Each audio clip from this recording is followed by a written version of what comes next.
มาอีกแล้วมีคนเอาเงินมาให้อีกแล้วนำผ้ามันเมาบ่มานะ นำผ้ามีคนเอามาให้อีกแล้วเป็นคนดีเด้อหลานเด้อ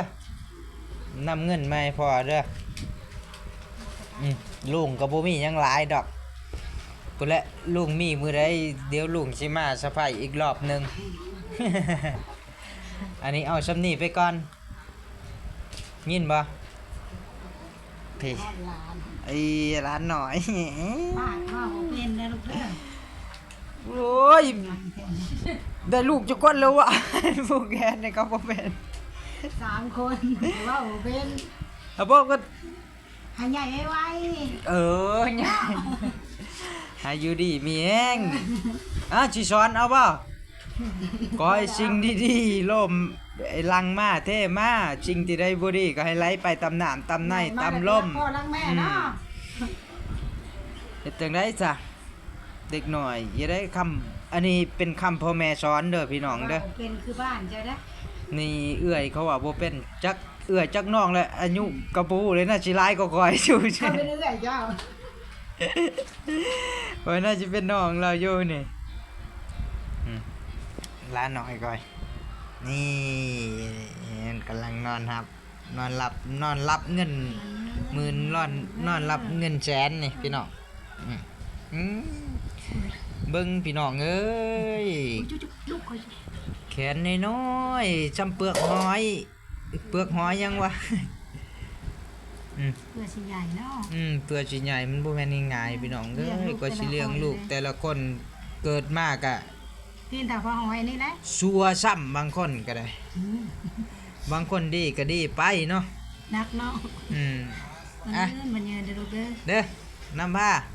นำสิ่งดีๆให้พ่อให้แม่เด้อนี่พี่น้องให้เบิ่งหน้ามันกันเนี่ยมันนอนหลับนี่บ่หองบ่ให้นี่พ่อแม่สบายจักแหล้มันใหญ่มาเป็นความมันอาจจะให้พ่อแม่ลำบากกันยังบ่ฮู้คงสิบ่ดอกพี่น้องเอ้ยน่าจะรู้จักความพ่อแม่อยู่เวลาพ่อแม่สอนคนเฮาถ้าสอนตั้งแต่ยังน้อยยังอันนั้นน่าจะฟังความพ่อแม่เนาะกันไว้สิสอน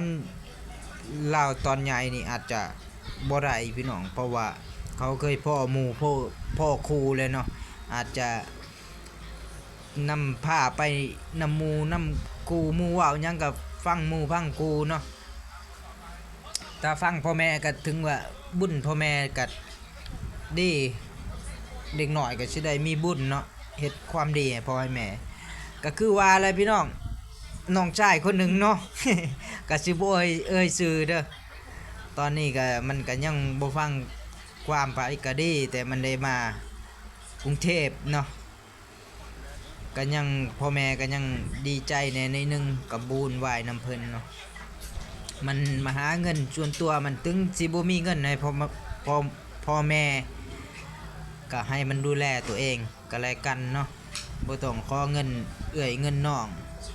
ต่างคนต่างมาหากินต่างคนต่างมีภาระพี่น้องคลิปนี้ก็ถ้ามันฮู้ก็ขอให้มันปรับปรุงตัวเองให้ไปคิดแต่สิ่งดีๆเนาะสิ่งใดสมควรทำอันใดบ่สมควรทำก็ให้มันคิดตัวมันเองเนาะอาจสิว่าไทยผสมลาวเด้อพี่น้อง พี่ตั้งน้องใจว่าได้พอของมัน พอของน้องนำผ้านี่นอนเพื่อจักหลับจักตื่นหลานนี่โอ้ยนี่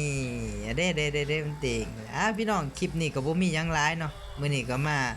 รับขวัญหลานก็อยากมาตั้งนานแล้วแหละก็ทั้งเมียก็บ่ว่างแน่เราก็บ่ได้หยุดงานมื้อนี้ก็มีโอกาสเราหยุดก็เลยแวะเข้ามาเนาะอยู่ดีมีแห้งเด้อหลานเด้อขอให้มีความสุข